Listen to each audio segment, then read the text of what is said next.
Sir ಇವ್ ನೋಡ್ತಾ ಇದ್ದೀರಲ್ಲ ರೋಡ್ ನೋಡಿ, ಇಲ್ಲಿ ರೋಡ್ ನೋಡಿ, ಅಲ್ಲಿ ವೆಹಿಕಲ್ಸ್ ನೋಡಿ. ಒಂದು ವೆಹಿಕಲ್ ಹೋದ್ರೆ ಎಷ್ಟು ಧೂಳು ಎದಾಡುತ್ತೆ ಅಂತ ನೋಡಿ. ತುಂಬಾ ಅಂದ್ರೆ ತುಂಬಾ ಸಮಸ್ಯೆ ಆಗಿದೆ.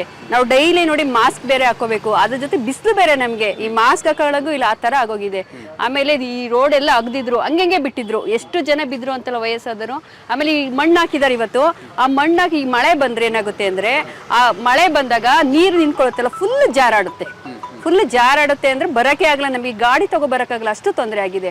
ನಾವು ಈಗ ಮೊನ್ನೆನೇ ಇಲ್ಲಿ ಸರ್ಕಲ್ ನಿಂತ್ಕೊಂಡು ಸ್ಟ್ರೈಕ್ ಮಾಡೋಣ ಅನ್ಕೊಂಡಿದ್ವಿ, ಎಲ್ಲ ಸೇರಿ ಸ್ಟ್ರೈಕ್ ಮಾಡೋಣ ಎಲ್ಲ ಮಾತಾಡ್ಕೊಂಡಿದ್ವಿ. ನೀವು ಬಂದಿದ್ದು ತುಂಬಾ ಒಳ್ಳೇದಾಯ್ತು. ಈಗ ಯಾರು ಈ ತರ ಬಂದು ಕೇಳಿರಲಿಲ್ಲ ನಮ್ಗೆ. ನೀವು ಆಂದೋಲನ ದಿನಪತ್ರಿಕೆಯವರು ಬಂದು ಈ ತರ ನಮಗೆ ಸಹಕರಿಸಿದೀರಾ. ಈ ಮನೆ ನಿಮ್ಗೆ ಹೇಳ್ತಾ ಇದ್ದೀವಿ, ಇದೊಂದು ನಮಗೆ ಸಮಸ್ಯೆ ನಿರ್ವಹಣೆ ಮಾಡ್ಕೊಡಿ. ಈ ಮನೆ ಅಂತುವೆ ಕಸ ಒಂದ್ಸೂರು ಗುಡಿಸಿದಾಕು ನೆಕ್ಸ್ಟ್ ಡಸ್ಟ್. ಎಲ್ಲರಿಗೂ ಲಂಗ್ಸ್ ಇನ್ಫೆಕ್ಷನ್ ಆಗಿದೆ. ಎಲ್ಲಾ ಏಜ್ ಆದವರೆಲ್ಲ ಬಂದು ಗಂಗೋತ್ರಿ ಲೇಔಟರ್ ಎಲ್ಲ ನಮ್ಗೆ ಮನವಿ ಮಾಡ್ತಾ ಇದ್ದಾರೆ, ಮೇಡಮ್ ಏನಾರು ಹೇಳಿ, ಏನಾರು ಮಾಡ್ಕೊಡಿ, ನಮ್ಗೆ ತುಂಬಾ ತೊಂದರೆ ಆಗ್ತಾ ಇದೆ. ಇಲ್ಲಿ ನಮ್ಗೆ ಓಡಾಡಕ್ ಆಗ್ತಾ ಇಲ್ಲ, ವಾಕ್ ಮಾಡಕ್ ಆಗ್ತಾ ಇಲ್ಲ. ಇಲ್ಲಿಂದ ಎಂಡ್ ತನಕಲ್ಲೂ ಅಷ್ಟೇನೆ ಎಲ್ಲ ಲೆಟರ್ ರೆಡಿ ಮಾಡ್ಕೊಂಡಿದೀವಿ, ಕೊಡೋಣ ಅಂತೇಳಿ ಮನೆ ಲೆಟರ್ ಮಾಡಿ. ನಾವು ಸುಮಾರು ಎಲ್ಲರಿಗೂ ಹೇಳಿದ್ವಿ, ಈ ತರ ರೆಡಿ ಮಾಡ್ಕೊಡಿ ಸರ್, ಇನ್ನೂ ಒಂದೇನು ಸಮಸ್ಯೆ ಕ್ಲಿಯರ್ ಇಲ್ಲ ನಮ್ಗೆ. ದಯವಿಟ್ಟು ಇದನ್ನ ನೀವು ಎಲ್ಲಿಗೆ ತಲುಪಿಸ್ಬಿಟ್ಟು ನಮ್ಗೆ ನಿವಾರಣೆ ಮಾಡ್ಕೊಡ್ಬೇಕಂತ ನಿಮ್ಮಲ್ಲಿ ಮನವಿ ಮಾಡ್ಕೊಳ್ತಾ ಇದೀವಿ.